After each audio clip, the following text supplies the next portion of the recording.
All right, guys.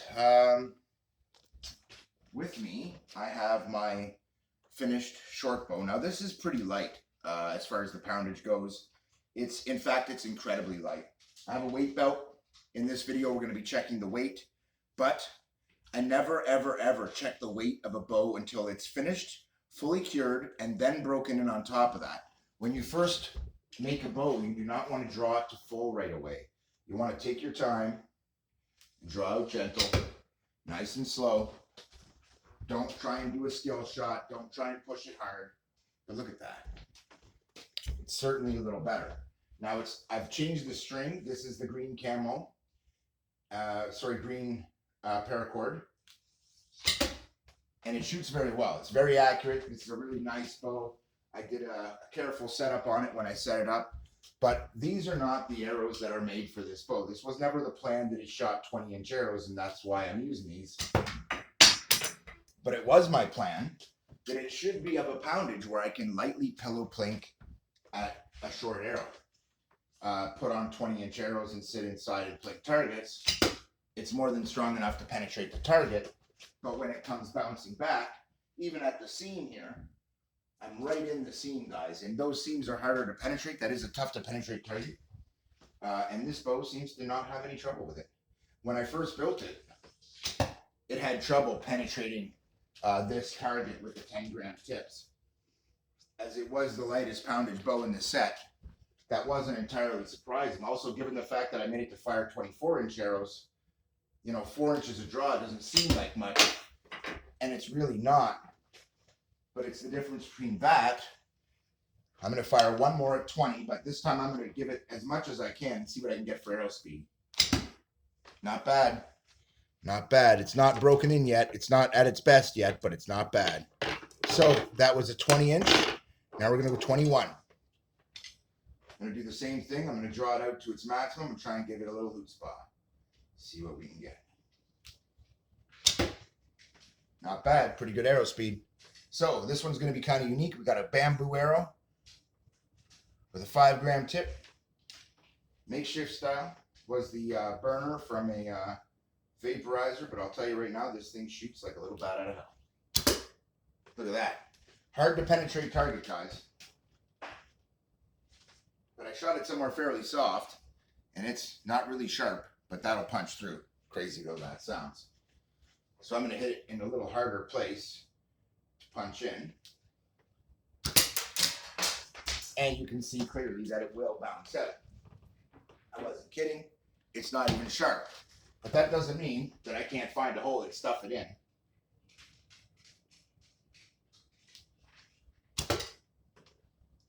And it doesn't mean it's not accurate. I mean, it's a standard shot for me, kissing my arrow. So now we're going to go up to this 24-inch. Now, originally 24 is what I built this to fire, and that was the plan.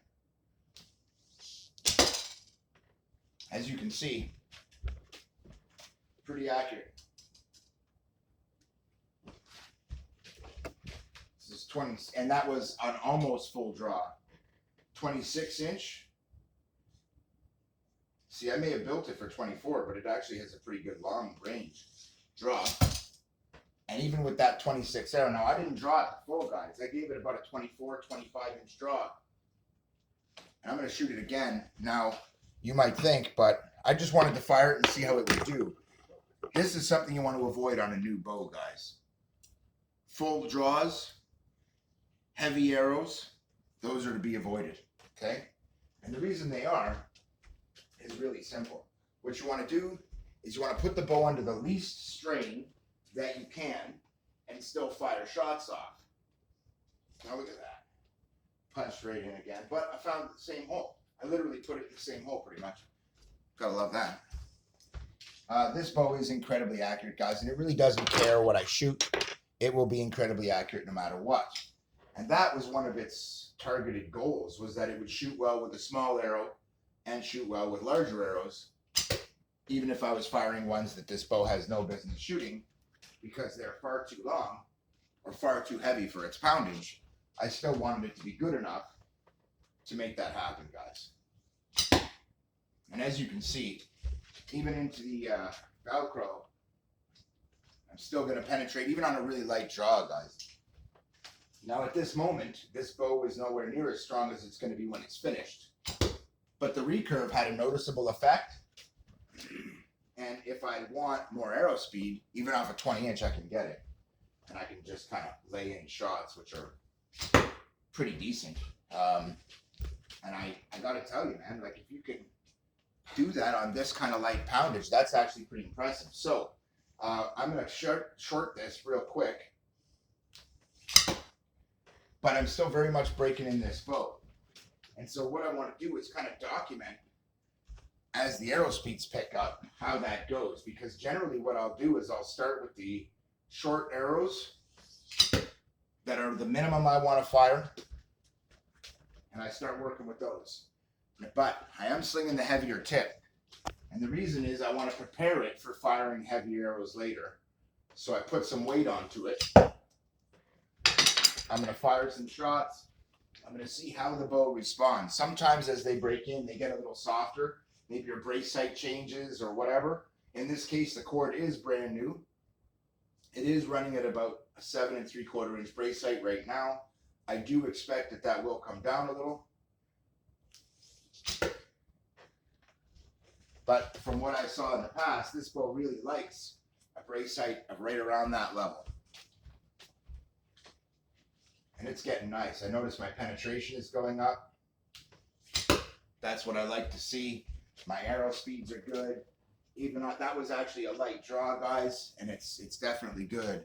So what I'm actually going to do is I'm going to start shooting these 20 inches only until they get as good as they can get. Like, look at that. That was actually a 19-inch draw. It's actually settling in. And like I was hoping, getting stronger as it does. But this is actually a really important part of the process. You need to be testing and shooting. Bows don't break in sitting on the wall. They just don't. And so, as much as I love my roommates, their bows will never really shoot as well as mine. Even if if we made the identical bow, because I shoot regularly, I'll break my bow in, which means it'll shoot well. Theirs shoot well, but the arrow speeds will be a little slower. They're very accurate, but you gotta kind of break them in. Now, because I knew that they were gonna be on the wall most of the time, and when they did finally use it, it would probably be like grab it and go bow fishing. I actually built those and broke them in for them so that they would not have that issue. The strings were broken in and treated on stronger bows so that over time they would not move. I broke in that string on a 55-pound bow and then put it on a 30-pound bow, and that string will never stretch. I'm loving this, actually, because it's feeling a little stronger as the brace sight starts to mildly settle.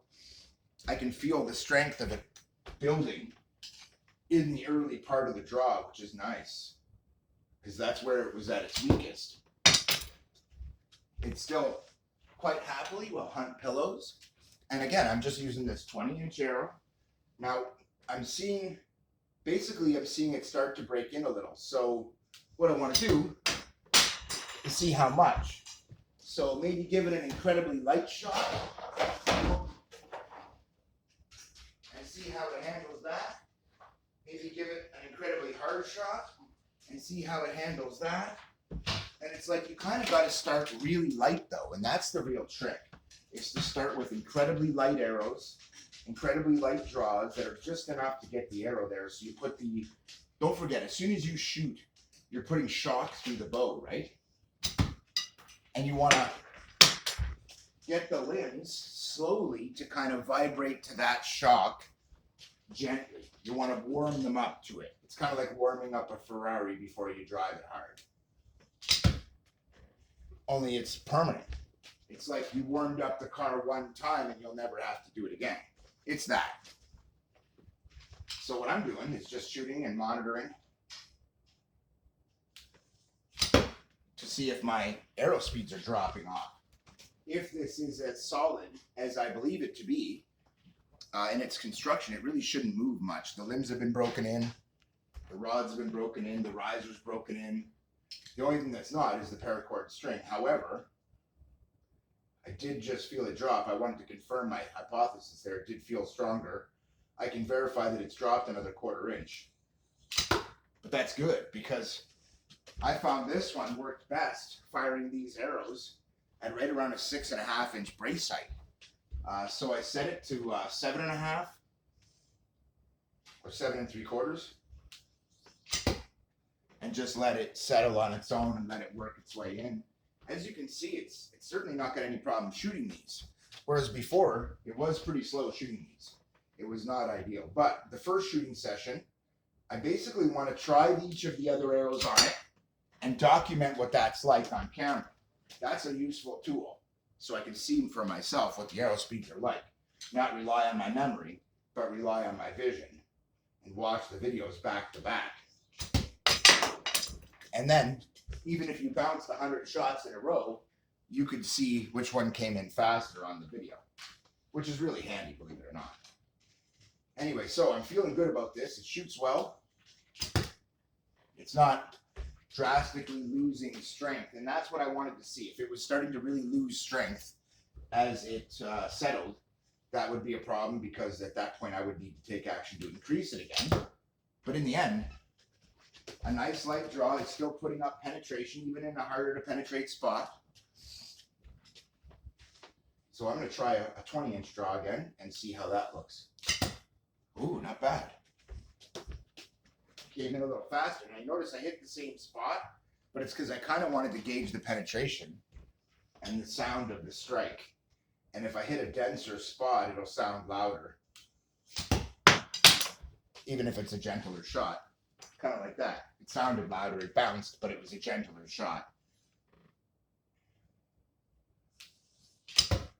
And I will point out my leather finger trick is working awesome. I no longer even feel it. It's good enough. What I want to do is take a piece of leather and work it into, plus it helps with the fact that my glove was ripping. Put a little strip of leather in there and all of a sudden my fingers are much more comfy and I don't even feel it. Whereas yesterday I was in so much pain I could barely draw the bow to 20 inches, guys. And it's pretty light. I mean, it's, probably right around 30 pounds at that draw length. And maybe, okay, it's a little more. I won't lie. I'm guessing right around that 32, 33 pound mark, which is where I wanted it. That's for these 20 inch arrows. That's ideal. So what I want to do is get this used to firing those 30 pound shots where I'm not putting the shock of a 50 pound shot through the bow right away. Now it's really not going to be that strong, I don't think, at its back end. I don't know yet. And the reason is I've never gotten it there yet. And I don't want to. What I want to do is slowly break it in. Now, what I will say is that these are feeling really nice. They're feeling like they're definitely better than they were yesterday. And they're definitely a little snappier than they were when I started this, is how I feel. It's one of the reasons I love the video. Because feeling isn't enough. In fact, one of the things I want to pick up is a chronograph so I can be more scientific about it. But if you don't have a chronograph, one of the best things you could do is watch it on camera, guys. From a known distance, like this is. So again, this is a spot that hadn't really been hit, and I just gave it a light shot, and I'm still getting a couple inches of penetration in a really hard to penetrate target. And that is really telling. I mean, it's not like this is a butterfield here. No, this is hard to penetrate stuff. And it still punches right in, even on a light draw. 17, 18 inches, no problem. So I'm pretty happy. But I haven't seen what I was expecting. Some bows need to be shot a lot before they break in. But I'm going to show you my next tip. So at this point, I figure the bow is warming up. I can feel the riser getting warmer in my hand. I've been shooting it a fair bit. Now that creates friction inside, and heat expands things and cold contracts things. So I don't want to heat things up too much like the shims and make them prematurely expand. No, it's like your car. You got to warm it up gently. So I've warmed it up, literally, physically. I've warmed it up. The molecules are warmer. Now I'm going to put it aside. Why? Because now I got to let it cool down. And now I'm going to fetch the other bow. Because this one, much like that one, is done. And I showed you the other bow. I'll show you this one. This is my short bow. This is the 50 pound short bow. It's actually probably more like 55, which is ridiculous. Brace height does not look like it's settled even a millimeter. That's great. Only this thing shoots only 20-inch arrows, guys. And it does a spectacular job. I also have it set up for hollow knocks. That is an incredibly light draw. What I can say is, after having fully settled, having had its first shooting session yesterday, and then having sat overnight, what I can tell you is it has slightly softened, which is actually a great thing. I didn't want this one to be such crazy early come on. And now that it's a little more mellow, as it's breaking in, it's getting a little better as far as that goes. But my arrow speed went down. Oh, my knock looks like. So you really got to watch when they're brand new, guys, because things are moving. Even on a locked in and very solid bow like this. Now, again, I'm doing the exact same thing, guys. I haven't got to 20-inch draw, and I did not yesterday when I shot it. I got it to 18, kept it there, and today I might draw to 19. But generally, I'm looking for the same exact thing. I want to hit the Velcro a few times. I want to play a little bit. And I want to lay in some harder, faster shots, because this one's already had its first stage of breaking. It got warmed up twice. And I noticed the arrow speed starting to get a little bit better as it started to relax. That's good. Right now, this feels better than it ever has, and I'm really liking it. I love my little short bow. It is a success, mind you. As I explained to my roommate, I don't know what the longevity of this is going to be like.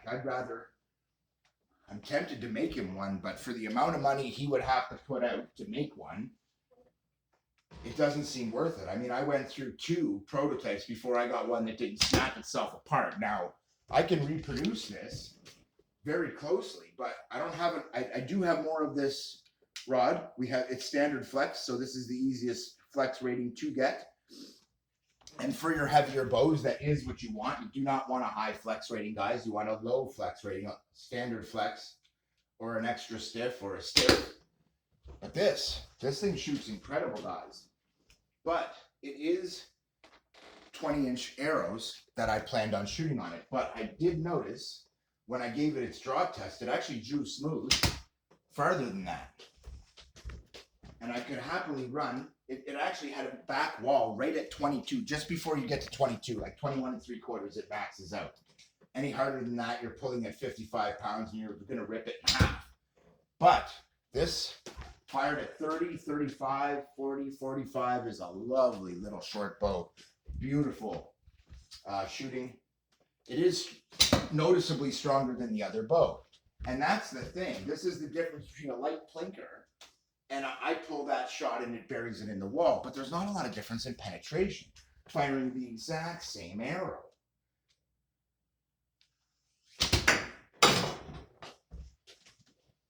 And that largely, believe it or not, goes down to the tips. And at one point, once these bows are finished, I will move on to the next part of this where I fine tune my hunting package for the bows. Now look at the arrow speed there, guys.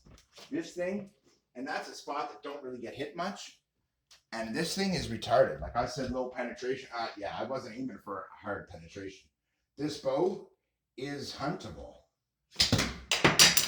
Even though I can fire really light shots and bounce them when I want to, it's still more than strong enough. Now, the problem is you end up really ripping on a bow to do skill shots, guys. And I don't want to do that. I want to keep to making the shots nice and light. I'm not pulling it to its maximum draw. In fact, I can't. I'm using a 21-inch draw with a 21-inch arrow. That's one thing. Then I could pull it to its limit and maybe overstretch it. So I'm using a 20-inch arrow on a 22-inch draw bow. That way, I can fire 22 inches off it. I can fire 16, I can fire 18, I can fire 20, and I can fire 21.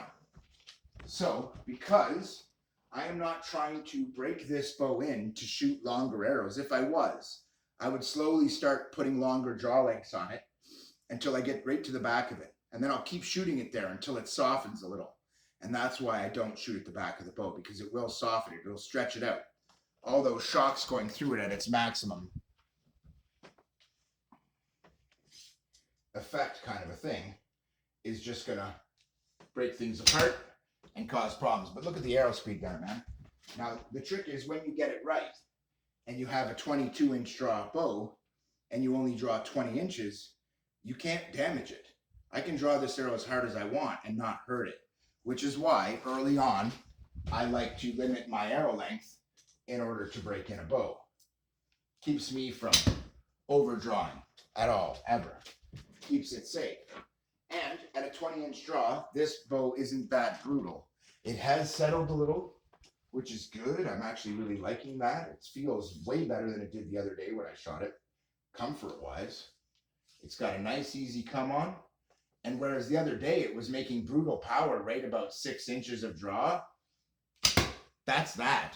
It still does, man. Like literally, that's me pulling 6 inches of draw onto the arrow, guys. I got more penetration than I got draw length from 20 feet into a pretty hard target.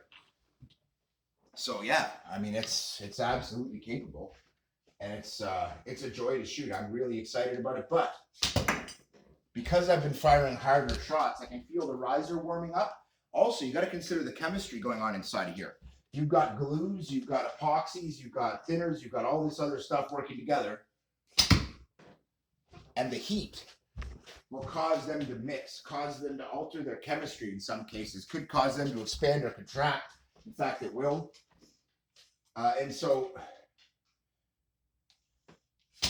what I want to do is heat it up and break it in and let it cool. Heat it up, break it in, let it cool. And what I'm liking here is I'm not seeing a noticeable drop in arrow speeds from when I shot this before. It might seem like it, but as soon as I pull a good shot, like I wanted some arrow speeds, it happily surrenders them without me feeling like I'm breaking the bow. Whereas before,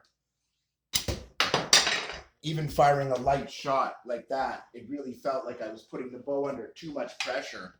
It felt like it was going to stretch itself to death. And now I can pull straight to 22 cleanly. And that brings up the other problem. I found that, let's say I want to shoot 20-inch arrows, and that was the plan. That's why I bought them, was for this bow, let's say. Well, it's optimized for 20 inches when the back of its draw is like 21. But if I start firing 22-inch arrows off it all the time, I'll stretch it, I'll stretch it, I'll stretch it. It'll shoot the 22s perfect, but it won't shoot these worth a damn anymore, because it will have lost strength early on. It will have lost that ability to snap out those light shots. And so I don't want that. If you go too fast when you break in your bow, that's exactly what will happen, guys. So what I need to do before I step out to the longer draw length is break in the bow properly. And it goes by feel. Sometimes it'll take hundreds of shots, sometimes 20 or 30, sometimes a couple of dozen. That's 20 or 30 most of the time. And then, you know, it goes up from there. I mean, I've had bows where it took me days of shooting it, a couple hundred rounds a day to really break it in. And those tend to be the most durable ones. Those tend to be the strongest ones. The faster it breaks in, the less likely it is to have longevity. That's been my experience. So when I see this, that it's really breaking in very slowly, staying very solid, I don't see drop-offs in the arrow speeds, even when it gets a little softer because the brace height dropped a little, or because the limbs softened a little or whatever, it's not dropped arrow speeds. It's giving me really, really snappy arrow speeds. And I'm still not drawing a full draw, believe it or not. That's close to a full draw. I draw out to about 17 and then power draw to about 18 and a half or 19 and then let it go. So I'm asking for chutzpah. I'm giving it a brutal kind of war draw that's pretty gentle still, without really asking for the back of what the bow can give me. But I'm certainly putting it under a lot more pressure than I did yesterday, giving it a few light shots. And this is the trick. Yesterday, I wouldn't let myself do any skill shots. I just did gentle, light shots until I'd warmed up a little, then tried a real light skill shot. It gave me good arrow speeds, but not as good as I'm seeing today. The bow was breaking in. As I pointed out, when you paint it and when you treat it, you add moisture to the limbs. That needs to evaporate before it'll be at its best. It's one of the reasons I wanted to wait quite a while before I shot it. I mean, look at that. It's starting to get really snappy and zippy. I can't wait to see what the tail of the tape says on this one, because it's really nice. I can't wait to see the poundage too, because it feels so good in the hand. But while I have the weight belt there, and I really am dying to see the weights of these at their given draw lengths, I am not. I want these fully broken in. And if they're breaking in at all, the last thing I want to do is put weight on it and overdraw it. If I put too much weight on it and I draw it out past its maximum, it will lengthen its maximum draw. It'll break it in for that, snap shims, all kinds of shit, and that'll really weaken it at its early on. So my goal here is to just fire nice light shots. Heck no, my goal here now is to bring the pepper. That's what this mission is for right now. This is its essentially second shooting session since being broken in. And the last time I did exactly what I just did with the other short bow. I warmed it up. But the second it looked like it was starting to break in, the second I saw any difference in arrow speeds, positive or minus, stop. Because if it's getting better, you want to let that settle. You want to let that sit. And if it's getting worse, you want to stop it as soon as possible so you can address it. That was your tip for this one, guys. That's a really good tip. As I've said, this is an amazing bow. It's come out very well. It shoots incredibly. And from the look of it, it's still not at its best. It's actually getting better because it's too fresh. It's too damp. It's like a damp limb doesn't make the best bow. Well, if this is getting better, and it's going to get better than that, I hate to put it to you guys, but I've had 330 feet per second bows before, and this is one. And if it's able to produce these kind of speeds now, easily producing shots in excess of 300 feet per second on a short arrow, that's a full, basically 2 inches shorter than what it could be drawing later. Now, this is the trick. If I don't want it to lose power early on, I cannot stretch this too soon. I have to very gently, very slowly break it in. And if I see that these shims are starting to collapse or move, I would address that. But they've all been CA glued in and then solidly treated with the other formula. It's been inserted, cured, and there's no this moving anymore. This is so rock solid now, guys. I have confidence that I could draw those longer arrows. In fact, I know I can, because I gave it the draw test and put it out to 24 inches just so that I could see whether it would crack. In fact, I did one of these and drew it right out to 24. That's 24 right there, guys, the edge of my shoulder blade. And it can manage that, which is deeply shocking to me. Oh, sorry, that was 22 right to my shoulder blade. And it likes that draw. It's quite comfortable at that draw. So I've drawn it out to 22. Does that mean it lost power? Heck no. But I also didn't rip it past that level. I know that its back is 22, and I only gently went to it, and you saw me slowly approach it. Hold it there for a couple seconds and then come down. That is what you do before you fire your first few shots. I have showed it before. You want to stretch it out a little bit without the shot going through it, or you will lose arrow speeds. And I do not want to lose arrow speeds. I want the highest impact force, the highest arrow speeds that I can get, guys. And as you can see, we're getting great impact force. You can hear it. I can feel it from across the room. Excellent, excellent, excellent performance from this bow. I am very happy. It shoots amazing. I don't see any real changes happening in terms of its brace height or anything else. I'm just going to take this glove off real quick and show you what I was talking about here, because it's made a world of difference. The other day I was so sore I couldn't shoot that bow, and I haven't really healed yet. But as you can see, it's got a little finger piece in it. I'll pull that out and show it to you. As you can see, we just got a leather insert. All I did was wrap some around my finger and then put my hand in. Then when I take my hand out, I grab by the front of the glove and slowly pull my hand out. And now, if this goes half as good as me thinks, I should. Oh, look at that. Now, I can just kind of put it back on. Bam, it's covered. I can go right back to shooting, no problem, guys. And it's reinforced my glove. So what I'm actually going to do later is glue this in now that I see how much I like it.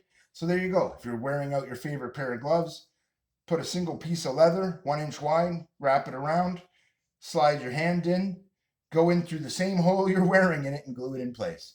And you're good to go. And then just be careful when you remove your finger and you'll find that it works amazing, guys. So again, this is how I remove. Grab by the tip, the same as you normally would. This is what's great about it. This is how I always have to remove baseball gloves. You ever see anybody remove a baseball glove different than that? Because they're so tight, you have to. Anyway, that being said, I'm pretty happy. What I need to do now is wait. And I don't want to, but waiting is required big time.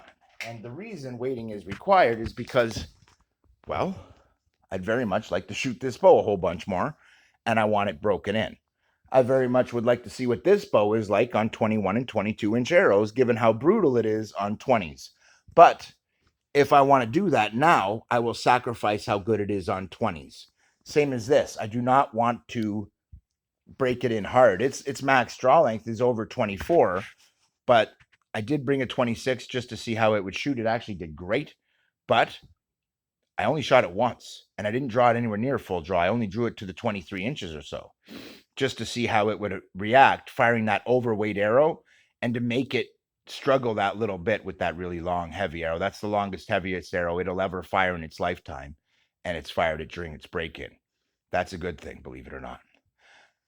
All right, so, but you want to do that correctly, and it was already set up first. Like I already had drawn, tested it, and I know the draw lengths of both bows and where they're comfortable, and then I pick arrows that are within that safe range, so that I'm like this, where it would be at its back end at 21 3/4. I keep it well short of that. So instead of running it as a 55-pound bow, which I could be at the back end, right now I'm running it at right around a 48-pound bow. And honestly, at the back end, that's still 21 inches. And I'm looking probably right around 44 pounds, I'm thinking, right at the back end on 20 inches when I actually draw a full 20-inch draw, because you are pulling pretty hard at that point. I was tempted to say 45. It's right close to that. Um, and what's funny is it comes on so lightly. I don't even know if it's that strong. It's one of the reasons why I'm really looking forward to checking the poundage. It's shooting such short arrows so authoritatively, but feels so smooth in the draw. It's so comfortable to draw now. It's not all stiff like it was. It's so much smoother. But don't forget too, that string got treated. It needs to break in. The bow got treated. It needs to break in. There's moisture in both of those that have to evaporate before it'll be at its best, except the string. Because the more weight is in the string, the better it'll fly, especially in a really strong bow like that. But you take a bow that's half that poundage like this one, and it may not be that way. So this one at 20 inches, I don't even want to hazard a guess. It's pretty light, but you feel it. I mean, I'm guessing you're right at 30 pounds. This one at the same 20 inches, I'm guessing you are right at 40 pounds at this point. Like I said, it did soften a lot. It was absolutely 50 pounds at 20 inches when I first tested it. But now that it's softened nicely, it definitely feels like it's dropped a lot, like maybe even as much as 10 pounds. But don't forget, that's partly because its back door moved farther away. I set it up with longer limbs and a longer riser and a longer string, all of those meaning longer draw length. It went from a just barely 19.5-inch draw length to a 21 3/4 inch draw length, which is perfect. Because when I draw my 21-inch arrows, which is the longest ones I shoot on this, it's still 3/4 of an inch from its back wall, which isn't much. I could make that arrow 21.5 if I want. And as long as I never overdraw it, like past the tip, I'll never cause a problem. And that's one of the reasons I like to do that. I feel this when it crosses. So I like to make my draw. So if it was right to the limit of 22 at shaft length and I drew it over to here, I just drew it over 1/2 inch. Well, that could really damage it, believe it or not, especially in the break-in. So what I do is I make sure that I always have at least that tip length below my draw length, so that if I overdraw, I'm still below my draw length, even if I draw out to the tip. So if I want to shoot 20s, that's fine. I shoot 18s and 19s. If I want to shoot 21s, I don't start out with that. I start out with 18 to 20s. Because, like I've shown, you want to stretch the bow as little as possible. You want to break it in slowly, especially these shims. Don't forget, every time you bow it, you're putting pressure up against that riser. And you don't want to start by putting hard pressure up against it. You want to start gently. You want to slowly stretch it in. You want to slowly work it out. Kind of like the idea of stretching before a hard workout. You start working out hard, you start pulling muscles and straining things that shouldn't be strained. Only you'll heal, the bow won't. So once you strain it, it's strained for life. So be careful. Don't strain your bow. And strain your brain instead, man. Do some thinking. Keep that. Oh, before I go, this string is treated, like I said, and knocked, and it's all good. This one is unknocked and untreated, and we'll get both. And when it does, it'll pick up drastically its arrow speeds with those 20-inch arrows or anything else, which is kind of blowing my mind because for such a light bow, it's already really good. It's one of the reasons why I love these bows. They, for the poundage and for the draw feel, they just shoot. Oh, I'll put it to you this way: they have a light draw feel for the draw poundage, and for the draw poundage, they exhibit very high arrow speeds, which means even if compared to other 35 bows, this is very zippy. Firing these 20-inch arrows, they will not compete with this most of the time, even if they have the same draw length, um, because they won't make that good an arrow speeds that early in their draw. This really does a great job of that. So does this. It really could give a shit. These bows are amazing for that. They exhibit really high arrow speeds, really nice draw feel, limited hand shock. In fact, both of these are very comfortable bows to shoot. Not like the rod bows where they tend to really vibrate in your hands. Even this one, when it was 50 pounds and I was pulling 50-pound shots on it, it never really did that. It never had that level of hand shock that any of the riser bows have. Even my longbow with the custom made handle doesn't feel that good to shoot like these guys do. The riser flexes a little, it vibrates nicely, it hums, and it lets off these incredible shots. It has a lighter draw, feel, and weight than my other bows that get same arrow speeds. I mean, the bows I have that'll compete with these two for arrow speeds are all over 50 pounds. These are both under 50 pounds. This one by like, I don't know, 15 pounds, because I'm guessing this one at its back end is right at 35 and this one's right at 45. That's how they feel. That's what I'm guessing. So I'm going to move forward on those numbers and assume that those are correct. Now, I know I can draw this to 50 pounds for sure. I already have, but it'll be at the 22. This one, I could probably do the same thing and draw it to 45 pounds, but it'll be right at the back of that 24. If I am drawing this one at 50, I'm right near the end of it. I could pull it to 55 where I get to my 21 3/4. I'm really struggling though. And you're really having to pull hard on it. You're way up at its limit and you're going to damage it if you fire shots at that level. So 21 is its limit. And it is finished now. So it really shouldn't, with everything so solid in here, it really shouldn't ever move now. Same with this one. Now that draw length is determined, it really shouldn't move. And it's one of the reasons I need to break them in carefully. These are well made. These are tough. They're solidly made. They're not takedown anymore. If I ruin the limbs, it's a little harder to remove them and put new ones on. Besides, that's a lot of work if I ruin my limbs. And what if you crack your riser because you were pushing it too hard? Again, you just put all that work and time into it. And if you've already treated it, well, then you've put all that money into it too. Man, that's just not worth it, boy. I'd rather take my time and do it right. And the same goes for the construction. You got to take your time. You got to do it right. Now, it doesn't have to be all that fancy, but mine looks pretty good. I took my time and I did a good job on the paint. Like if you look, it's nice and smooth. Now, it's not perfect, but this is imperfections that were in the bamboo. And my work came out great. So take your time, but don't take too much time. And this is one of the points I was making. It looks nice, but you can still see messy spots. It's not perfect. I didn't treat it as though I was about to sell it to the Queen of England and I wanted to make it impress her. I just made it so I could shoot and have a good bush bow, which means it's going to take abuse. It's going to get beat. It's going to get run through the bush. It's not meant to be pretty. It's meant to be dark and get the job done, blend in pretty well. And it does all that. This would be a lovely hunt bow. And on those 20-inch arrows, you could hunt light game. But the second you step up past that, you guys could see as soon as I stepped up to 21 or 22-inch arrows, it was much happier, but it really started to get snappy on those 20 inchers towards the end. It was decent. I mean, even after a couple of shots and it started to warm up, it was much nicer. So I know that this will continue to get better, and this will continue to get better as they're broken in. But if you don't want them to get weak at the back end, don't stretch them out because that will weaken them at their back end. You'll have pushed the back wall back, but it'll also lower the brace height and weaken them at the front end. It could do all that. I mean, if you soften your limbs, you'd think it would lower your brace height. No, it's going to raise your brace height and it's going to make the bow weaker. It's one of the reasons I keep a measure on my brace height. You imagine that if it's bowed and the limbs actually get stronger, the brace height lowers, right? As it pulls the string tighter. Well, the same goes if the limbs are suddenly getting weaker. So if I start to feel like I'm losing feet per second, I'll check that brace height right away. And if I see that it's dropped, well, that means my limbs are under less tension. I need a little more brace height. There's a reason for that.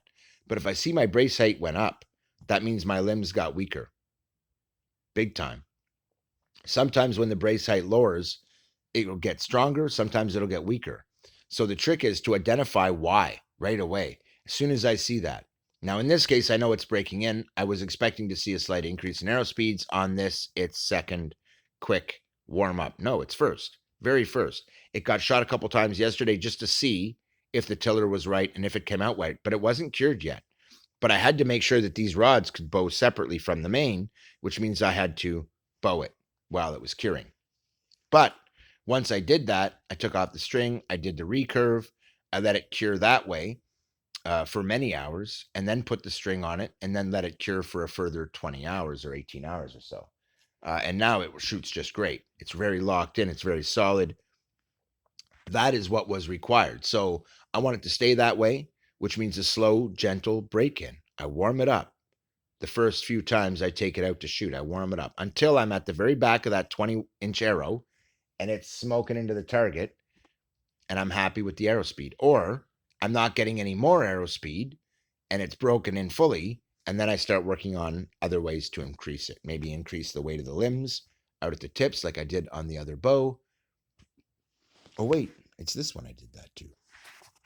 It's one of the reasons it's getting such snappy arrow speeds now, even on a light shot. It's pushing that arrow faster because it's got more weight snapping forward, more momentum. Therefore, they got more impact force. You can hear they're louder hitting, they're better penetrating, and all that. This is not the end of that process. This is still only the beginning. I've had bows that take weeks or months to break in.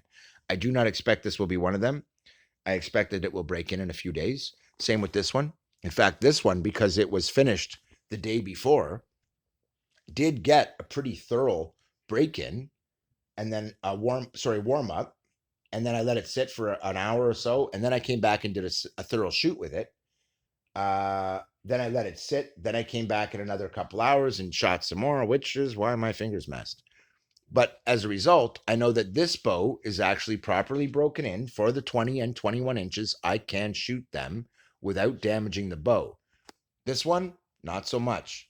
It needs a slow break in. You go watch the video when I broke this in. I never drew past 18 inches, guys. Out of 21 and 3/4. I kept myself 4 3/4 inches away from that back wall. And that's why I'm actually trying to make the front limbs bow and become a little snappier, a little looser. I'm breaking them in. And the more you do it, the freer they will be and the easier they will respond. And that's breaking in the tips of the bow. Don't forget. When you start drawing harder, you're bending this portion. So you want to break each portion of the bow in separately. Believe it or not. You want to start with your limb tips by gently bowing it, and then slowly working back further, slowly working back further. And when I've gently drawn it out to 20 inches and I've verified it's not making any noise and it's comfortable there, then I start taking an arrow and shooting it. No. Then I let it sit. I let it settle that way. See if the brace height lowers because I just stretched it a little bit and monitor any of that.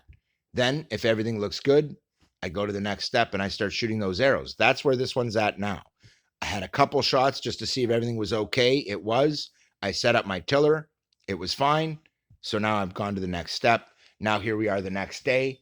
And now it starts to get a more heated break in where I start to draw. For one, I wasn't drawing those arrows to 20 inches. You might think, yeah, this is far enough away from its back end. I don't have to worry. So I start drawing to 20 inches, only it wasn't that snappy. It was an improvement, but it wasn't that good. I got rid of the old string and it noticeably was an improvement right away. It felt a little better, but it didn't give me better arrow speeds because it had a little less weight, but it also had a little smoother profile. And I found between the two, it was stayed about the same. What I did notice is it had a more comfortable draw and it held tiller better because that string was messing with my tiller, just the way it was knotted, and the goop that I put on it didn't seal very well. It's not sealant, so it didn't do a very good job for that. But it did do a good job of weighting the string. And if I were to impregnate the string with that material and then wax the outside of it, I might end up with a really badass string treatment. The one on this bow was actually done the other way around. And that seems to have worked out really, really well. Putting the wax in the middle, keeping it softer, and putting the harder shell on the outside seems to have worked well. I'm still experimenting. I'm still trying different string techniques and methods as always. As I find improved ones, I share them with you as tips. Like, share, and subscribe. I promised at the beginning of this series that I would show you how to build cool stuff. And I wasn't wrong. This is a 300 plus foot per second bow that you can build in your living room in a couple hours for under $50. Now, the treatment was expensive, but the treatment isn't the reason this bow is the poundage it is. In fact, if you go back and watch, it didn't change much there. In fact, it changed a little, but it got slower because of the extra limb weight. It has a little bit more momentum, but the arrow speeds went down. Then I changed my string. The arrow speeds went back up. I recurved it. I added weight to the tips. That is where my improvement came from, the recurve and the weighted tips and the more aerodynamic string. All those things are improvements, but the string is now softer and needs to be hardened. And once that's done, this will only get better. It will be much faster, much snappier, but still with an incredibly light come on and draw. And that's what I want, for it to be a light bow to shoot indoors and plink and have fun. Let my roommates shoot it, and it's a nice, comfortable poundage for them. And any guests who come over, there's some girls in the neighborhood who do archery and have suggested they might want to shoot and see what's up. So I may very well do that. And this is kind of giving me a higher poundage bow to shoot and giving them a lower poundage bow to shoot. And I have the same thing with my hunt bows. I have a higher power version and I have a lower powered version. And that's partly why. Injuries. I learned a long time ago in the bush, you don't want to build a 60-pound bow and have that be your only means of survival if you're broken your fingers. You'd way rather have a 30-pound bow. Keith out.